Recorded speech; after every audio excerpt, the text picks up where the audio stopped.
Today, Jean-Claude Van Damme makes another return to Delightfully Devilish. So far, I have tackled the Universal Soldier trilogy, Kickboxer, No Retreat, No Surrender, Time Cop, and Inferno. Today, I'm going after another fan favorite. Ho ho ho ho! Delightfully devilish, Seymour.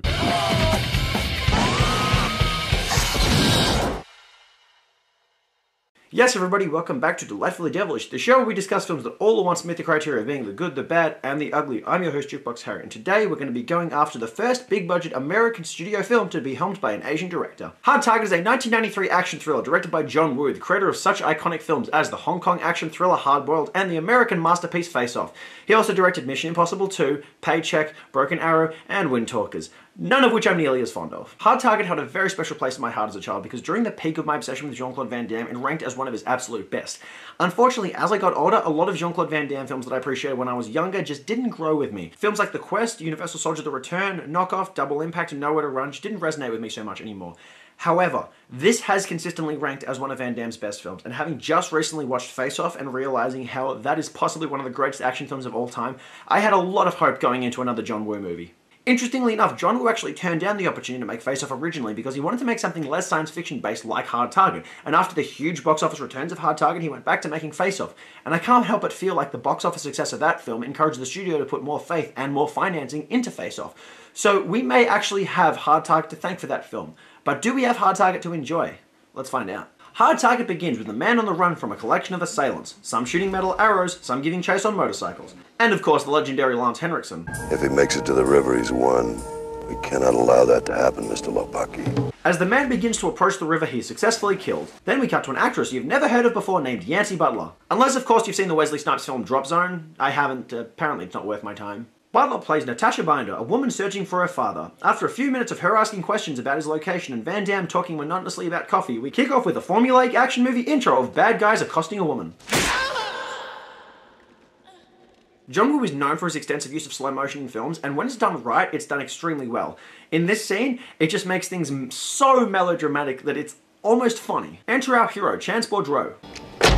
Now take your big stick and your boyfriend and find a bus to catch. Let this set the tone for the level of emotional commitment that Van Damme will put into his performance in Hard Target, because it's pretty minimal. That being said, you really have to expect it from him, so there's not too much to complain about. Van Damme shows off his iconic talent for kicking ass, but for once we actually get to see it displayed through the lens of someone who shoots with style and grace. Even if this isn't one of the most exciting fight scenes in Van Damme's career, there is far more technique to the cinematography and editing in this scene than in half the fight scenes he's done. And it's an immediate sign of the technical expertise inherent in any John Woo film. We also get some nice use of the slow motion he's so fond of. Binder goes to the local police station where a strike is going on. And this, for the record, never develops into anything in the film. They're striking for no apparent reason. Maybe it was relevant in the original cut of the film, but Van Damme insisted on having the film cut down to a shorter running time and having his scenes increased, so certain themes that were in the original script may have been roundhouse kicked out the door. Excuse me.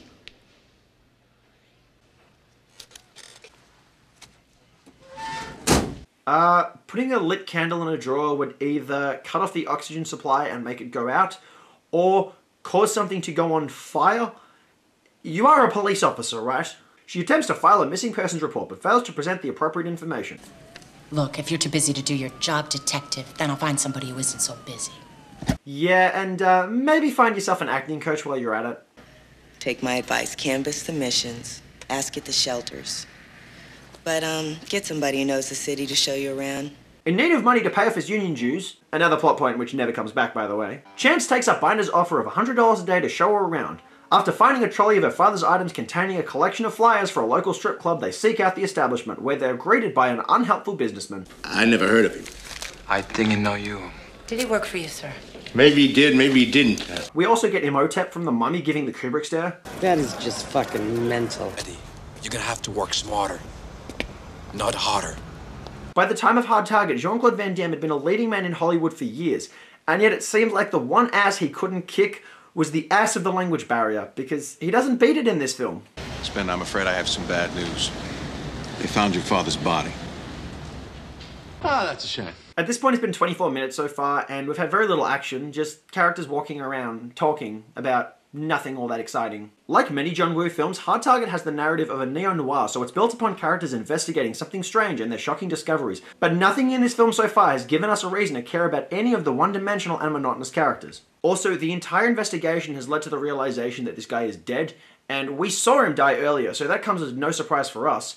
And although it may be a surprise for some audiences that that guy happened to be her father, I think we have to give the audience some credit on this one, people. I need to say, your daddy was burned pretty badly. And why is everyone using the term daddy? He's her father, not her dom. What's your involvement here? I was helping her find her daddy. You see what I mean?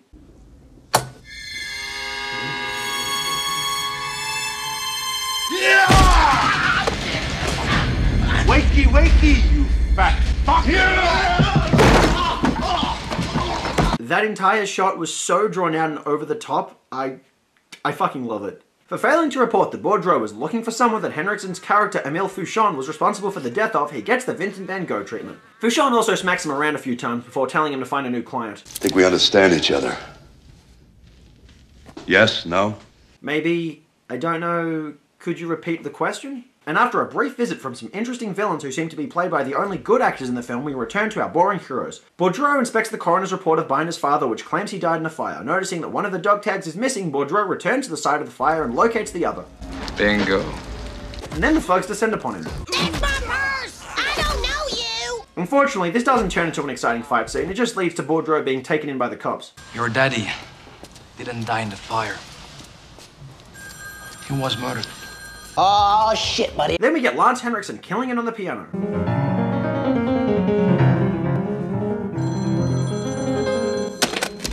Yeah. Funny fat guy. So you and Nam? Long time ago. I would hope so, seeing as Nam didn't happen yesterday. It turns out Fouchon runs an organization where rich people can pay to hunt people for sport. You'll be provided with a guide, trackers, and the weapon of your choice. Naturally, we'll dispose of the body and provide you with an out-of-town, airtight alibi. We pride ourselves in only hunting combat veterans, men who have the necessary skills to make our hunts more interesting.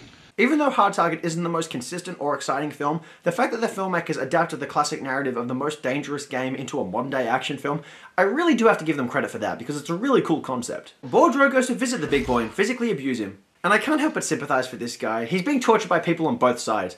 I mean, yeah, he is, you know, soliciting people to whore themselves out to be murdered by rich people, but still. Who sent those apes after me? Van Cleef! His name was Van Cleef! Tell your boyfriend Van Cleef. I'm gonna find out who killed Douglas Binder. He keeps on using boyfriend as a derogatory. Like, come on, man, that's not PC. The story continues to drag on slowly, and I get that the filmmakers are trying to take the time to build a plot, but there is no substance, no character, no mystery, so things are just dragging on. Roper plays ball, giving the hunters a new target.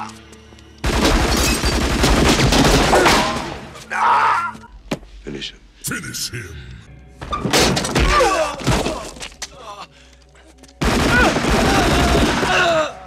Call an ambulance! But not for me! Roper runs out of bullets and escapes into town, begging for help from the locals. As a kid, this scene really got to me because it reflected the unwillingness of society to actually help homeless people. As much as I still appreciate it on a mild level, I can't help but feel that the film should have done something with this theme. They just kind of threw it in here for a flavour of it, but they never really committed to it. And they could have. They had a very competent director at the helm. Roper soon gives up and accepts his fate, and Big Boy tries to run away, but Imhotep ensures that that doesn't happen. Our heroes rock up at the scene and a really well-shot shootout occurs, reminding us exactly what John Woo is best at. The copper dies in the shootout, but Boudreaux is sure to empty lead into everyone with a lot of great slow motion before kicking one of them off his motorcycle and the chase ensuing.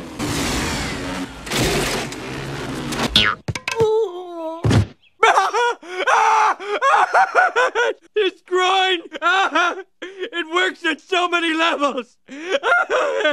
Van Damme also pulls off one of his most iconic stunts, standing on a moving motorcycle as it drives head-on into another vehicle before it blows up.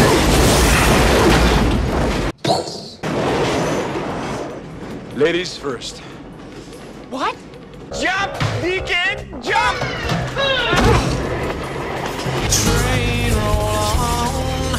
Fouchon calls in the best hunters he can find, offering a large cash reward for whoever can catch Boudreaux. The man catches a snake which he knocks out with a punch, leaving it as a trap for one of the other hunters whose camouflage outfit doesn't really do anything for him. Then Boudreaux finds his uncle on the bayou, who is a mix between Super Mario and Stinky Pete from Toy Story 2.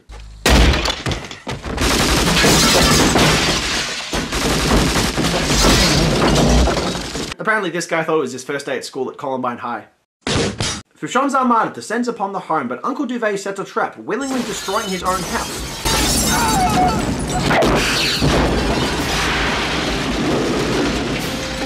The hunter has become the hunter. Boudreaux leads them to a warehouse for the final conflict, starting with an extremely badass execution where he kicks a petroleum barrel into a guy's face before shooting it.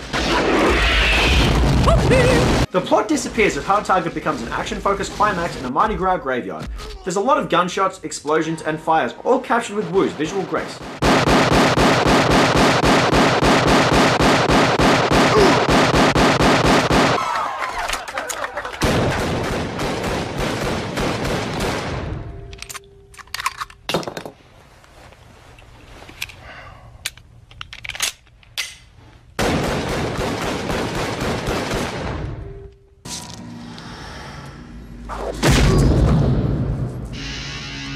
That seemed unnecessary. Van Damme spends a lot of time in this scene shooting people excessively and then kicking them as a final move.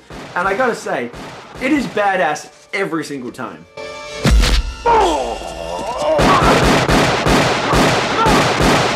Some of the stunts that Van Damme performs in the scene, such as when he dives through an exploding window, prove to be a perfect combination between the talents of both him and John Woo. As much as the finale is just brainless violence, it is captured with incredible visual grace. You had nothing in common with those people. What made you want to complicate my life like this?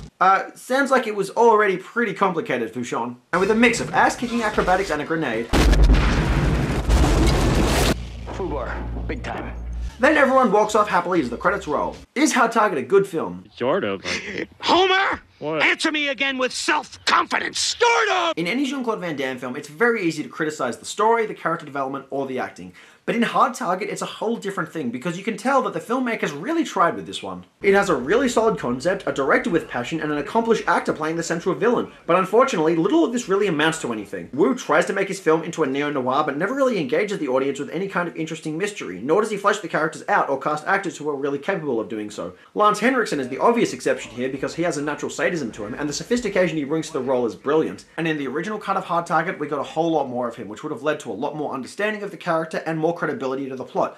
But unfortunately, since they cut it down to try to ensure they could get more screenings in the cinema and focus on Van Damme more, that doesn't end up happening. And at the same time, with everything moving along so slowly with a workmanlike narrative path in this cut, even with the added footage, I feel like Hard Target would have just been slower and longer without sufficient justification. Hard Target is a great take on the most dangerous game narrative in theory, but in practice it only has moments of inspiration buried amongst a surplus of generic plotting and uninspired performances, especially considering just how dull our two leads are. And the fact that by the end of the film we don't have a clue what Boudreaux does with his life, nor do we get any further mention of Natasha's father, it really shows that the writing completely lost focus somewhere along the way. While Hard Target does try, its first hour is a lot of uninspired plot building with very little action, and the second half is an exciting violent spectacle which completely derails what the first hour was trying to establish. Although at the same time, since the first hour wasn't inspiring, the fact that it goes all gonzo with the action in the second half is probably a much better decision.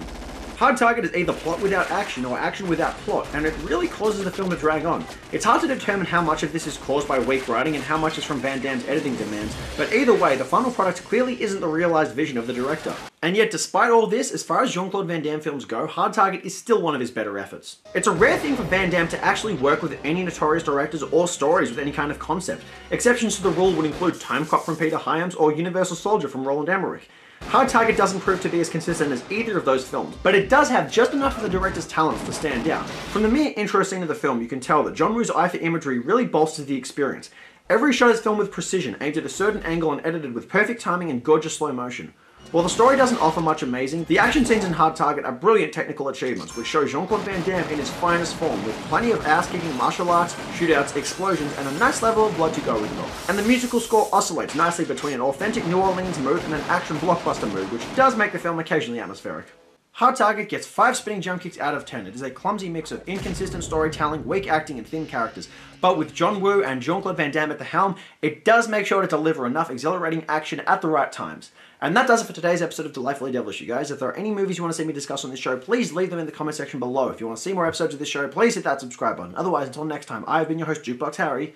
Peace.